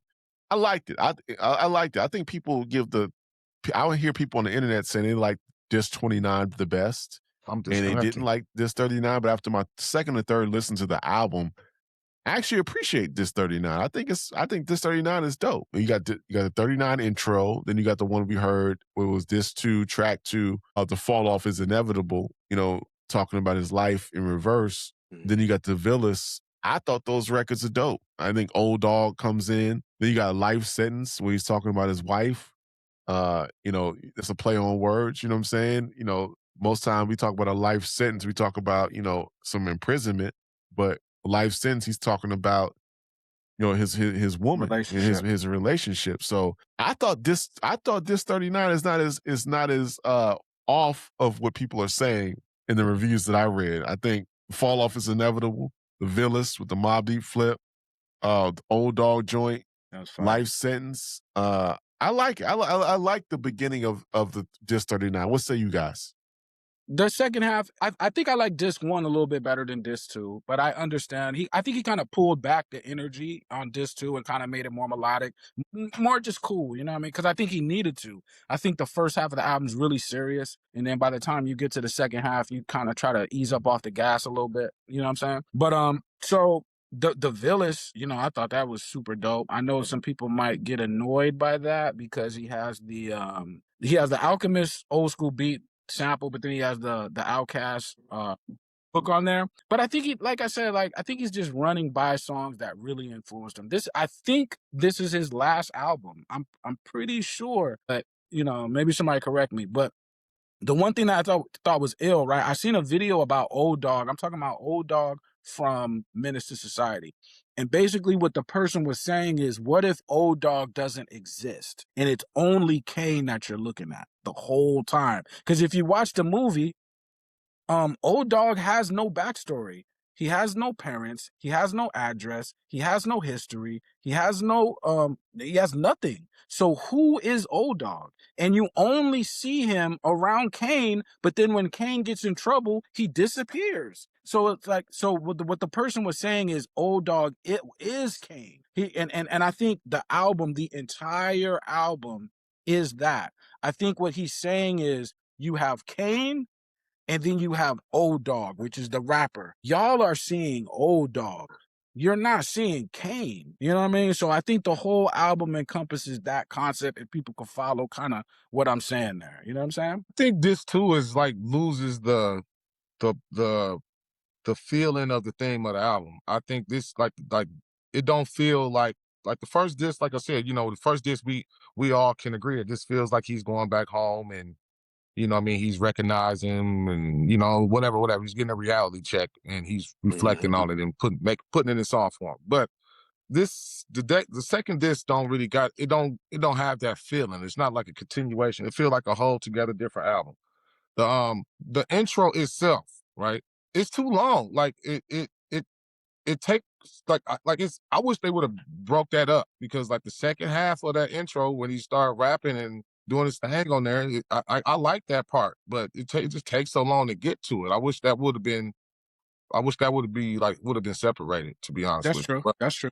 yeah, I mean it's like you said too. This is where I kind of stopped taking notes at. You know what I mean? Like these songs they not holding the weight like those other songs were, but. Second half is like I said, it's like those callbacks to those old school beats and those old school hooks. It just to me it just don't really work on here on this back half. Like the Villas, I'm not a big fan of it. You know what I mean? But we'll get to it. But yeah, I like the Villas, man. But go ahead, Leroy. I think his life is starting to change at this point in the album because he finds his wife and now he's kind of more happy. So then, that's what I'm guessing. I'm only guessing. But go ahead, Ron. I think that's why the temperature of the album kind of changes because I think now, he sees some light at the end of the tunnel. You know what I'm saying? The Villas was ill. from the production, it was a head nodder It joint to just me. don't it don't feel original enough like right now. You know, Erykah Badu just did it. It feel like it just don't feel like it feel like it could have went on the Blizzard, the you know, it could have went on that. The mixtape. Yeah, it could have went on the mixtape. And I think this too, this 39 could be a result of waiting too long for the joint to come out. You know what I'm saying? Maybe this is a lot of these songs a little dated, a little old, you know what I'm saying? It just took too long for it to come out. That's why when we hear it, we like it don't sound like this. These concepts would have worked better maybe 2-3 years ago. I don't know. You know what I mean? And this too is what make the album mid for me too the most. Like this is too long, and it's so many songs, mid songs on that side that I really just don't even really like at all. So I can see that. I can see that. Yeah, I mean, because really, if we go through it, I like the Villas. I like Life Sentence. I actually like Man Up Above. I thought Man Up Above was dope. You know what I'm saying? He tapping into some spirituality on it. Only You I thought was cool. I Love Her Again. I got a love-hate relationship with that record because the concept, I've already heard the concept before, right? So it's not like a new innovative concept. You know what I'm saying? He's flipping the light. You know what I'm saying? No, he's flipping. I used to love her. I used to love her, you know what I'm saying? But I never knew a love like this. Gotta be something for me to write. Yeah, he kind of flipped that a little bit. I got you. I don't. I like it. It was executed well. He's speaking as the South. I just feel like it's kind of. It just didn't blow me away because I heard it before. You know what I mean? It's kind of lazy. Like I think the callbacks was just they kind of lazy. Like for real. I just think that especially if this is your last album, it's like you want to go out with more like. I would say with more originality and just, you know what I mean? Like just something more to it. Like I don't think that the callbacks, they just don't do nothing for me throughout the whole album. I used to love her. I used to love her. Classic material. It is, but we heard it again, and I get Super's point on this. Was it executed well? Yes, right. It's J. Cole. J. Cole can execute anything. He's on top of his game as a wordsmith, as a barsmith. I get all that, but as far as the originality, we kind of heard it before. You know what I'm saying? We were just talking about the South. We were, and I like how he came off on it. Right? He said she moved to the A.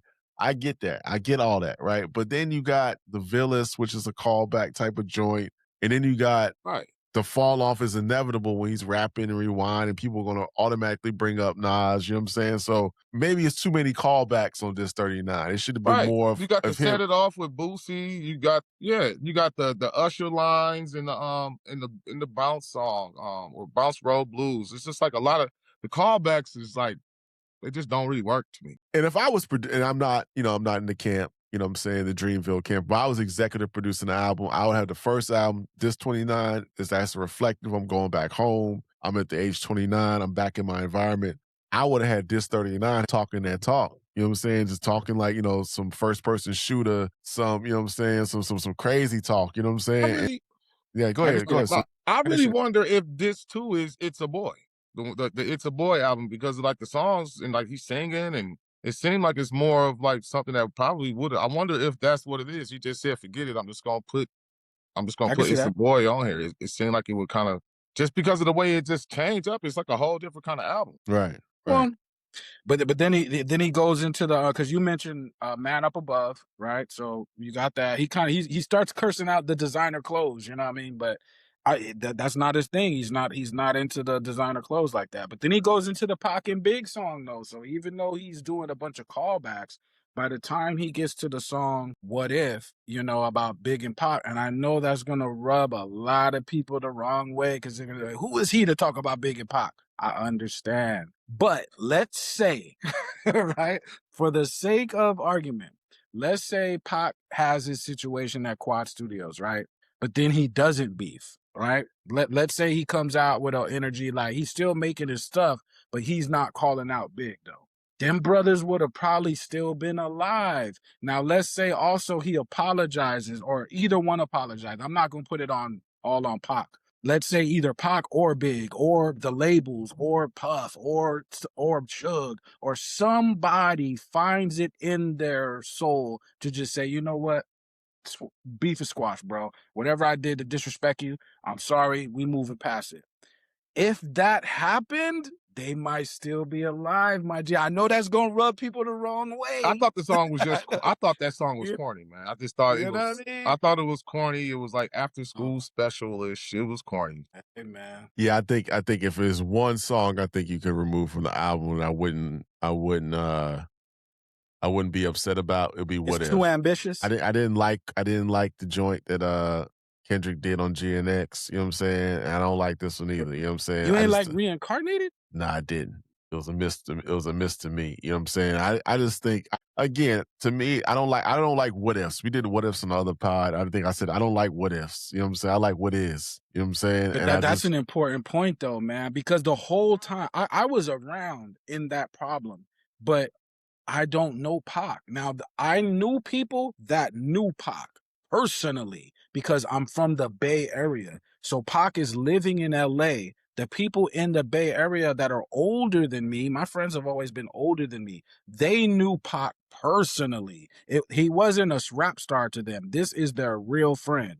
So I wish that someone could have squat. The whole time I'm thinking, how could this beef be squashed? Because I already see where it's going. Again, I know this is a touchy subject, but I think that whether it was pulled off the right way, I don't know. I only listened to it one time, but I get the ambition behind it. I get it. I It's don't just, have to. we heard Nas do this before. We heard Nas do it Yeah. already, like with the what's that still We All Will Survive. Yeah. He kind of was like speaking to them, like kind of Right, like eulogizing. like speaking to them. eulogizing. Right. But that's Yeah. kind of what that's what this still kind of in the way remind me of in a small Yeah, way. it's close. Like It's close. Yeah. inspired or inspiration pulled Yeah, from it. I don't really like preachy records. This is to me like a Right, preachy right. record. After school specialist. Yeah, I don't. Yeah, I wasn't a big fan of that. Then you got Quick Stop. Was okay. You know, That was cool. That was cool. You know what I'm saying? and then Right. it ends with The Whole World Is the Ville. Again, no, it ends with Ocean Way. Ocean Way, I wasn't really feeling that one. And then The Whole World Is a Ville, I thought was cool. But again, I think the beginning of Diss 39 was solid. I think all the way up into I Love Her Again is where it starts to fall off, no pun intended. You know what I mean? But I do think Yeah, that's almost toward the end though. You know what I'm saying? He got Right. through an album and a half. What's the rock and roll kind of song or sound like it? What's that? What song was that? What song was that? But even if you name it though, Like, I think he had a It's couple. on the one with Burner Boy. You talking well, the one that's with Burner? whatever song, they could have kept that one off the album too. The one with Burner Boy. Let me Right. see. It's like right in the middle of the album. Something like somewhere. I can't remember the name of it right now because, like I said, those songs wasn't even like they wasn't even noteworthy like that. Like to me, Is it a bombs in the Ville? Hit the gas. It's not. Is it that one? no, it's not that one. It's not. Okay. I like that song too. That song was actually pretty straight. Actually, Only You wasn't that bad. Only You, the one with Burner Boy, wasn't that bad. I just played it while we were talking. Only You. That's not wasn't the that rock bad. one, right? Nah, that's not the rock one. I know what you're talking about, but I don't remember which one. Is that Old Dog? Is that the one with P.D. Pablo? That's not Old Dog, is it? I don't think so though. That's Old Dog with P.D. Pablo. Yeah. I mean, but I think just overall though, me as not a like as a real, I'm not. Like I said, I'm not a true J. Cole fan like that. I never really been. I got songs of his put on playlists. I've listened to every last one of his albums. Right. And me, I didn't have no real expectations on the album like that. So I'm neither disappointed nor like it's just nothing to me. That's just how I feel. Like it's just after listening to the album, I listened very hard and deep to the album, but it still don't have no real connection to me. It's some dope lines in it. It's some dope concepts throughout of it, but it still don't really connect with me like that. And I don't hear what everybody else hearing that think that the album is super duper dope and great. But if they think so, they think so. I'm gonna take myself out of this one because me personally, I think I'm a little maybe this just something I just don't understand properly. So I'm not even gonna pretend to. So I think you like me with most J. Cole albums. I think it's a decent album. I would just call it mid. I don't think it's nothing. It does nothing to change my mind about J. Cole. You know what I mean? I think that it's a decent album. He can still rap, spit. I wish that I was getting more of that feature J. Cole that was getting like that was starting to like bar heavy. turn me more into a J. Cole fan, because his feature round was real dope around, especially around that time. He was killing features. And so I was starting to look at him slightly a little bit different. And then the albums come and it's just a little bit, it's just still not the same. It's just no real connectability there for me. So I mean, it is what it is, bro. I'll trust y'all judgment. If I think y'all probably a little bit closer more to J. Cole fans than me. Yeah, before you close this out, Leroy, I want to say this. For me, I thought, again, I'm gonna call back to what I said earlier. I thought the album was executed well. I think he accomplished what he wanted to accomplish. Everything I thought the fall off would be, I think he did. If I have one critique, some of the callbacks were maybe a little bit too much. On the second half, this 39 should be a little bit more originality, I thought, and also maybe get some of that feature Cole, talking that talk, have some barbecue joints, some party joints, but maybe it just didn't fit conceptually what he was trying to do. But I thought if it's a conceptual album about getting older in hip hop, if it's a conceptual album about time, the lack thereof, not rewinding life, if it's a conceptual album about DeVille, his hometown, in North Carolina, I think he pulled it off. I think in his discography, I would put this after my third or fourth listen. I need to listen to it more over the weekend. I would put it, maybe one or two around Forest Hills Drive. I thought the off season was dope as well. KOD had some good moments. Born Center had some good moments. The Sideline Story had some good moments. But yeah, it's just. So give me a number. Well, I want a number. You want a number? You want a number? You want a number? A friend of mine texted me, asked me for a number earlier. I'm gonna give the same number. I'm gonna say for ambition, for production, for the songwriting, for the lyrical capabilities of J. Cole, the execution, 4.5, 4.5. You said 4. Wow. But I know, but I say 4.5 is super high though. So if it's a 4.5, you feel this album. 4.5. I didn't say I didn't feel it. I said it's a 4.5. It's a 4.5. It didn't sound like you. Now, what you mean? What you want to be? What you want to beat the table? No, but 4.5, bro. That's like very high. I'll give it a 4. I'll give it a 4.5. That's okay. Oh, you going? We going out of 10? Okay. Well, you. So let's rewind. So you go first, Super. Out of 10, and I'm gonna go. I was gonna say I'll do them both, but if we got to go if I'm going out of 10, I'm gonna give it like a 6.5 out of 10. So if the 6.5 out of 10, that'd be what, like 2.5 mics? Woo! Yeah, it would be. Yeah. 2.5 or 3.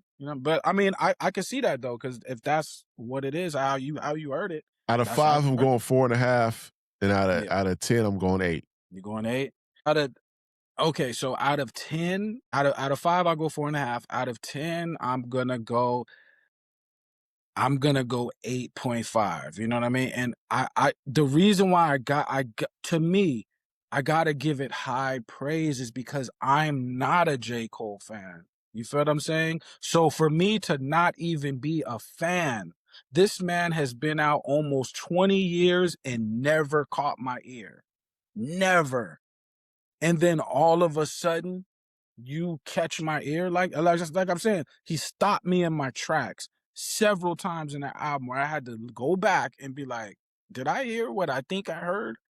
And it's like, that's not easy for rappers to do with me. I listen to a lot of rap music, and I have to give it high marks because for this sole reason, I feel like rappers are playing their name. So if I'm J. Cole, I'm going to show you J. Cole, right? I'm balling. I'm that dude. Keep your girl away from me. I'm that dude. You feel me? I feel like J. Cole was giving you Jermaine.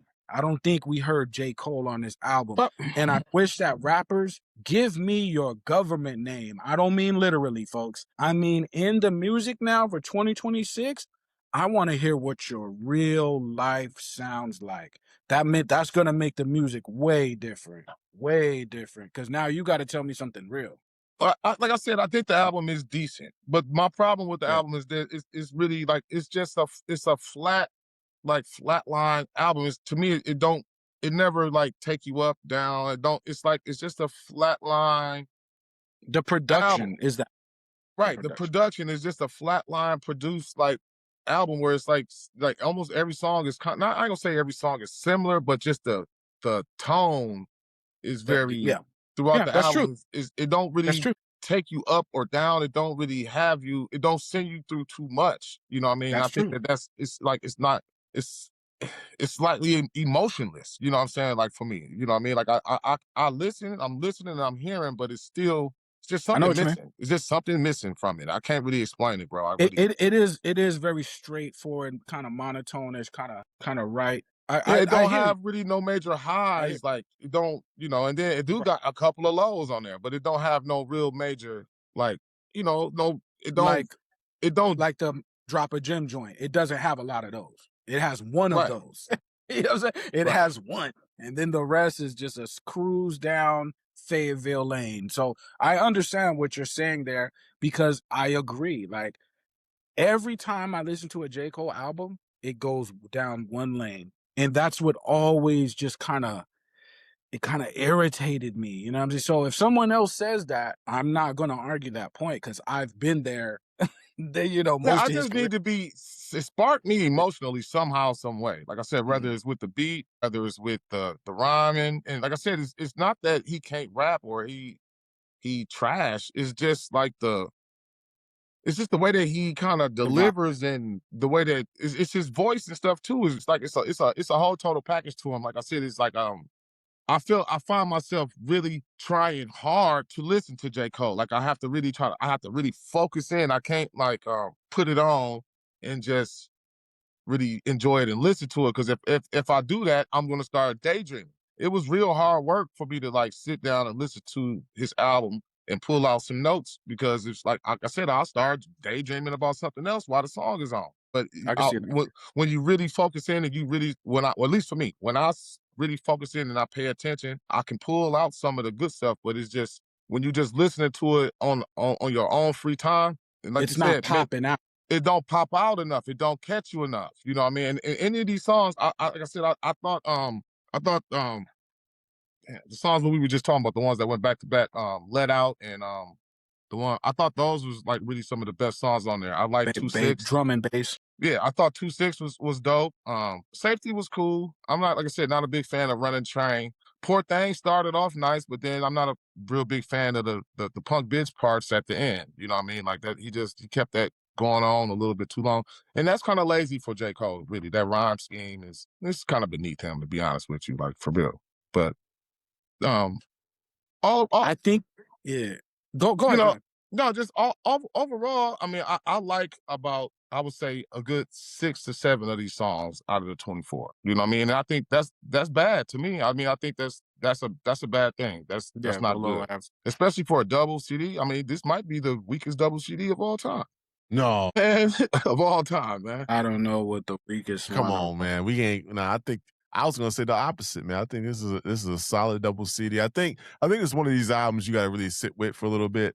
We were a little aggressive today because we want to keep up with NFR, and we got folks like the Rap Roundtable and other folks that's in the spaces did some reviews. I wanted to go to the deep end and really talk track by track and really get into the intricacies of Yeah. the record. But I think this is something I think you would appreciate after a couple listens. And you say you listened to it 8 times, so I don't know how many more times you got to listen to it. Nah, But yeah, that's too many times, bro. maybe over That's the too many weekend. Maybe over the times. weekend. I'm gonna play it in the That's- background of the Super Bowl party I'm gonna have. I'm gonna play it in the background. It's gonna be It's a the double background album. music. It's a double album, but to me, it's just one long album. I get it that it's a double album, but it feels like just one long album. Man, I'm gonna To keep it a me. buck. I fell asleep like 3 times listening to it. That's why I had to listen to it 8 times, because I fell asleep like 3 times trying to finish the album. You know what I mean? I stayed up late. I listened to the album. Like I said, I had a little listening party. I had about 8 people listening. We listened to the album. Then when they left, I put the album on again, and I actually fell asleep on the album. Then I woke up, and I just been pretty much playing it all day. I took another little nap earlier, fell asleep while the album was playing. You know what I mean? Yeah. That's I why. mean, That's why I've if it's listened his to it 8 last times. album, we'll take an ode to Fayetteville, Carolina. I can appreciate that. You know what I mean? Because you let me know. I've never been to Carolina. I can't tell you nothing about Carolina. Oh man, you missing So out, brother. So right. Because some of my favorite producers, actually my favorite producers, are from Carolina. But other than Primo, of course. But you let me know what Fayetteville is like to a significant degree by listening to the album. So now I have a better me never being there, I don't know what it's like. So if that's what we're doing, I can appreciate that. You know what I mean? I think if you were a Cole fan, then you're gonna be a Cole fan.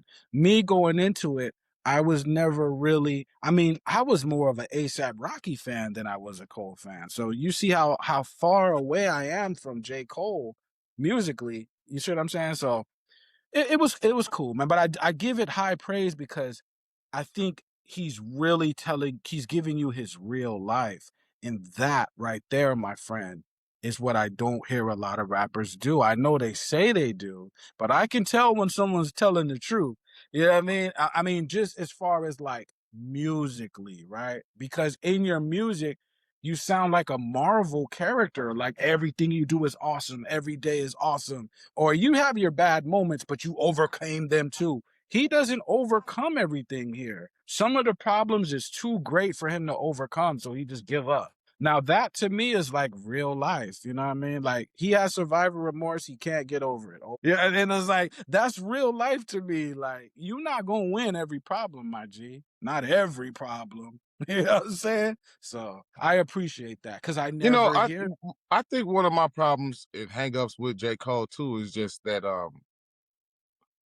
his nice guy act is like, you know what I mean? It's kind of like I'm not saying that it seems fake, but it feels fake. Like it feels like Holier than thou. no, not I won't even say holier than thou. It just seemed like what how did it like virtue signaling? Like that's what I would say. Like, you know, like being nice just to be nice, just to be nice. And, you know, saying the right things at the right time and trying to be on the right Okay. side of What if that's him though? What if that's him though? and maybe that's why I don't like it. Like I don't feel like Maybe that's I feel like sometimes I just don't feel like he being like genuine. You know what I'm saying? Like I feel like he being nice or trying to say, you know, I can see it. the right things. Or I think a lot of people even feel like that from him. And I think that he think that that's how people feel about him. And, you know, when he said in that in the song 2-6, niggas be saying I'm humble, but I'm bougie.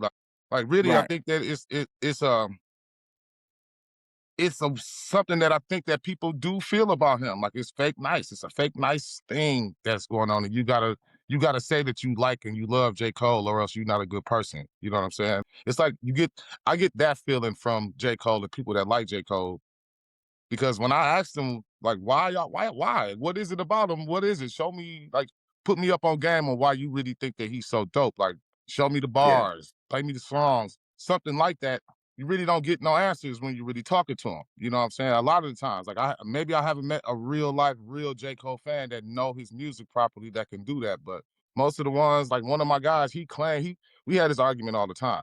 And he claims to be a real J. Cole fan, but he can't never really highlight none of the bars. So it is what it is for me. I mean, you know what I'm saying? I just, Yeah. I don't know. I just think that Well, it's just a nice thing to like J. Cole. It's just like something people have a hard time bashing a good guy or, you know, not identifying with him. It's like a reflection on you that you're not a good person. I think that's what maybe. you know what I mean? I You think that know, we get wrapped up in that. Like people get wrapped up in the virtue signaling of J. Cole. And maybe right. No, if you I are a was nice like that. guy. I was like that though. I feel you, super. I was not a J. Cole fan maybe a few years ago. You know what I'm saying? I didn't get it. I thought it was for college kids. I thought, you know, he was for fake woke folk. You know what I'm saying? I didn't get it. But when I'm a fan, I don't know what fake I'm is. a fan of rhyming. And he always could rap. But when he went through that feature run, he earned my respect, like as somebody that loves hip hop, because I think he came out in that feature run in a space where people were starting to experiment. The sound was getting kind of different. You know, Drake was out here running the streets. You know what I'm saying? And you had the musical theater type rap, and it was refreshing to hear somebody just going for it on the mic. Like I just want to Yeah, hear beats but and for rhymes. You know what I'm him saying? though, Right. if I'm a better rapper than you, do I have to prove it to you though? if I know that I'm like I get that people like, yes, you have to prove it. But let's say I put up a number of albums that already perform well already, and I was already spitting on them. It's like, do you want me to keep proving to you that I'm like super nice? You know what I'm saying? Like, I already proved it. And then what if you are a nice person in real life? How do you get accepted in hip hop? Because the nice guys are not going to be accepted. We don't want no nice people in here. We want the real G's. So it's like, how are you gonna be accepted in this game? Yeah, I mean, you just gonna be nice? Still, I'm still You kind of know? disappointed that J. Cole ain't been outside or nothing still either. I'm kind of disappointed that he hasn't done an interview or did. I think that I it's think like he's over it, bro. I He's think he like over it. sit. I think he really trying to see the reaction to the people. Like see if the fans love the album, then he might come back out. Like I don't know. I think that I don't think he's faking though. I think that what you see from J. Cole is really him. This dude's out here riding his bike around New York City. He don't have to ride a bike. I think that's really him. Like that is him. You know what I'm saying? I don't think he's virtue signaling. I think he has real virtue. He has real virtues. no. And I'm The not other saying rappers, the I'm other not. rappers don't have no virtues. I'm not even saying that. I'm not even saying that. But he's like that is that good guy image is something that I he's earned it in a certain way, and it is what it is. Like people gonna look at him like that. He's earned that good guy image, and it is Right. like that. I think that it's people that's. I'm not saying that he's fake. I think that people being fake by claiming that they like him so much. I think they Okay. lying. I think most people are being fake. Like it's virtue signal to say that you like J. Cole is what I'm really saying. Not saying that His fan base, his fan are are nice virtue people signal. though. Right. That's what I mean. Yeah, Like but they that's what I'm are saying. really nice people in real life. Like Jay's fan base, I mean, yeah, J. Cole's fan base is not the tough people. Like his fan base are the legit nice people. Like because he came out on a Jay-Z record. If I come out on a Jay-Z record, I'm talking to the people that are nice for real. They're not tough people. Like Jay-Z, he relates to the tough people, but most of this fan base, come on now, like these are regular. They're the nice people. I would be interested to talk to some of his fan base because I'm just looking at it from a person that just grew up in hip hop, that loves hip hop, that's just a fan of the music.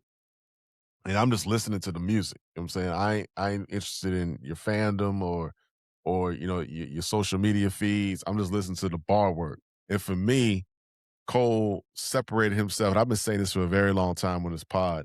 If you just listen to him rhyme, to me, in this era, pound for pound, bar for bar, Jermaine Cole, J. Cole is that dude. And I'm not a super fan like that. You know what I'm saying? I ain't gonna be at the Dreamville Festival. I ain't, I'm his age. I ain't got no poster of J. Cole on the wall. When I was in college, we was listening to T.I. and shit like that. You know what I'm saying? So I'm not from that era. But me being a hip hop fan over 40 years of my life, when I hear somebody rhyme, I know he has a capability, and he's not even a capability. He's actually demonstrated that he can rhyme like that. And to me, it's no gimmicks. And maybe it's a nice guy act, and let's take all that out of it, right? But to me, it's just rapping straight up. That's the dude in this era, man.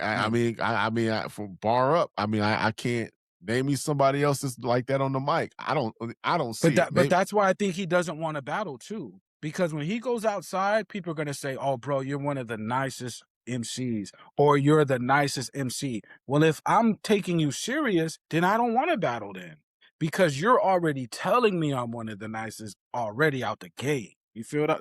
I know that Like that sounds weird. You know what I'm yeah, saying? J. Cole is like hip hop's Taylor Swift.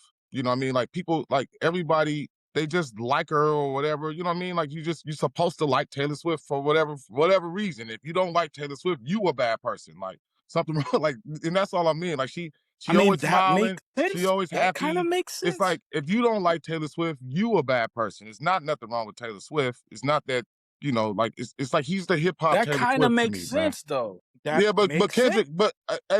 but Kendrick not trying to be the nice guy in music, and not trying to be the he might be the Both nice guy off the stage, but in the music he's not trying to be the nice guy. He not virtue signaling really in his music, and Well, and he's virtue signaling, but the not as whole much thing as is like Cole though. when He when more when like when Kendrick came out, when not to cut you, but I'm just saying when they both came out, they had a nice guy persona. Both of them, they both had a nice guy persona. So if people are acting like you're supposed to like them because they're nice guys. But from day one, though, they both came out on some nice guy shit. Like that's Like I both said, of them. it just don't come across like that in Kendrick's music. Like, you know what I mean? Like, Yeah. I You don't know know. how like most guys, most dudes come out super aggressive, not because they're maybe a mean person, but they just want the music to hit. Like you want your music to hit. So you add an extra like do you know what I'm saying? But they didn't have like they had like a raw. They had like a more subdued, more like if you remember early Kendrick and early Cole, they were kind of calmly just rapping about, you know what I'm saying? They didn't put super aggression.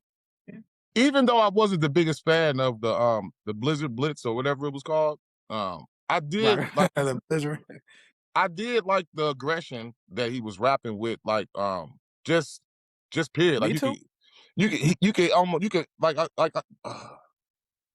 you No, could me feel him, like too. you could feel him, like you could feel like the anger a little bit in him. You could feel like a little bit more passion. I don't get none of that in this album. Like I don't get no passion, no feeling, no real like emotion, kind of a little bit from it. Like really, other than like the songs where he's like you know what I mean, like where he's trying to go for it. For the people out there that are low key throwing an industry plant comment or a backhanded industry plant content. I'm not saying that you two are doing. I'm saying in the street or out in the other pod space.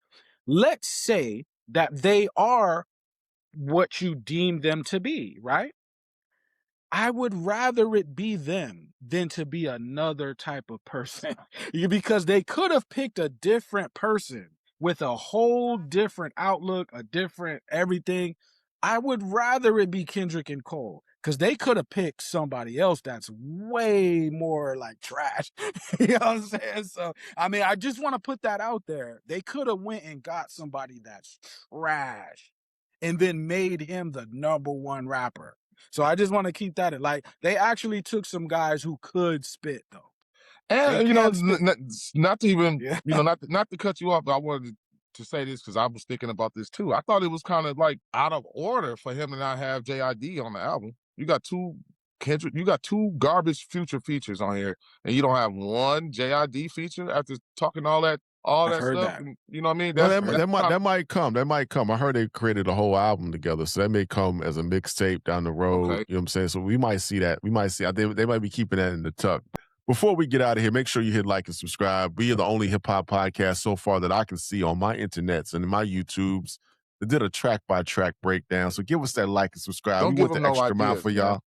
Oh yeah, no. Well, we done beat them to the punch. So you see anybody else doing it, you know they got it from here, man. But it's a big weekend out in the Bay Area. I know Leroy might go to a couple parties, Super Bowl parties. You know what I'm saying? He out there in the Bay. You know what I'm saying? The energy is that way on that coast. Again, I just want to wrap this up. I want to say shout out to J.Cole. The album was dope. I enjoyed it. What else did I want to say? I want to say something else. Damn, I forgot. I'm getting old. That's when you get old, you forget your thoughts. But Super Bowl this weekend.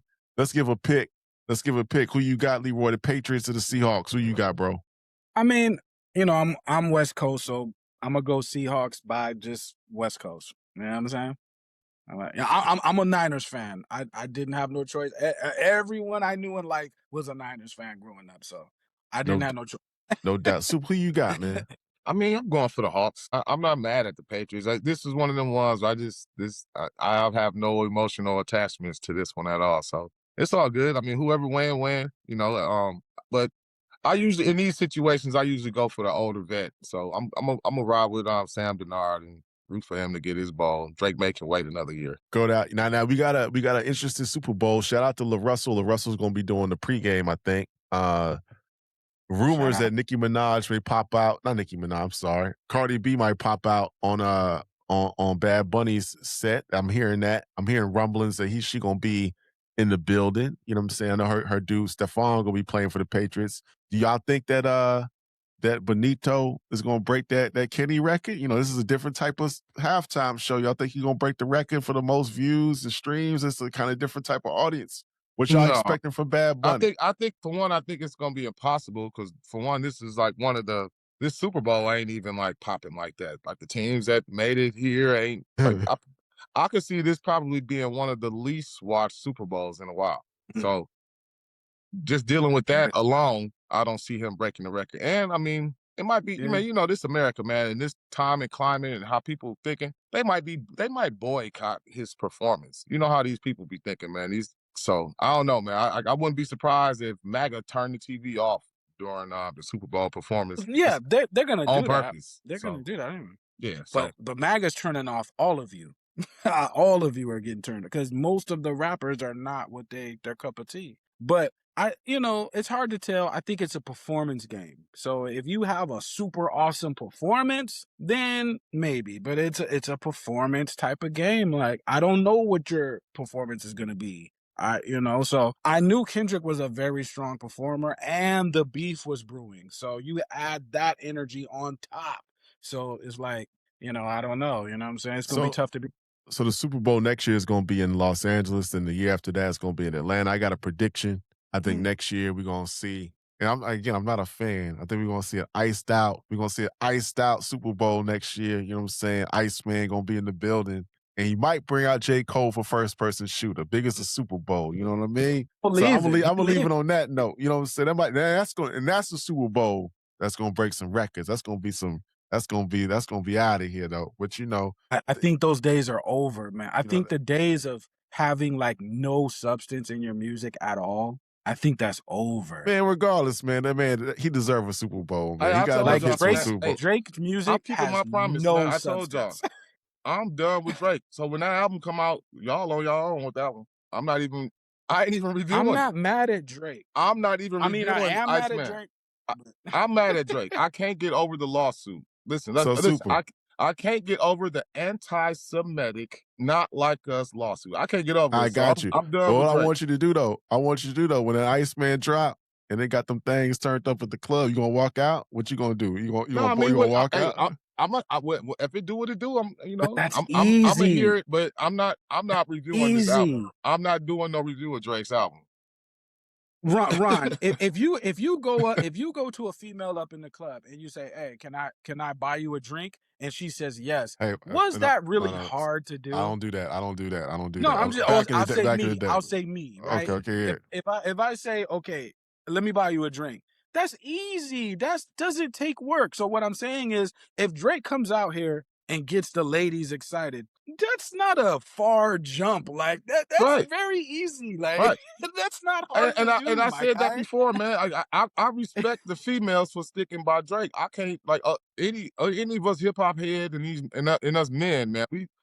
We should be giving Drake the cold shoulder, man. He just hey man. Hey, I'm just telling you, ladies, man. I ain't tripping. I'm just saying they say it's coming, man. You know what I mean? I'm just reporting the news. I'm indifferent. I'm like Switzerland. I'm neutral. You know what I'm saying? It's been over a year and a half. It's been coming. Pause. Don't you worry. It's been over a year and a half. I never been a fan of Drake. It's been coming for quite some time.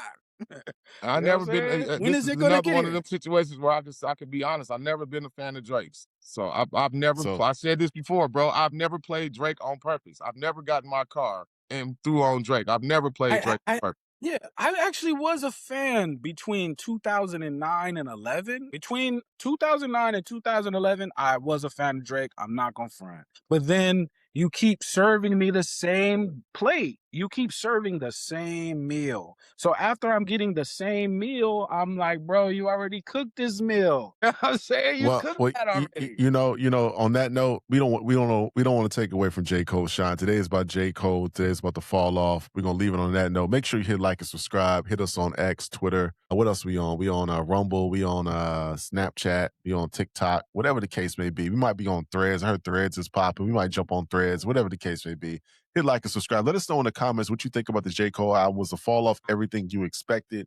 Is J. Cole one of them ones? Where is he ranked for you? What songs did you like?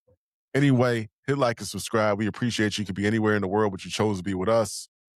I'm your boy, Ron. That's Super Duper. That's Leroy. This is The Weekend Ron, #1, most innovative, most thought-provoking, deepest, darkest, enlightening podcast in the game. Peace. Peace. Thanks, man.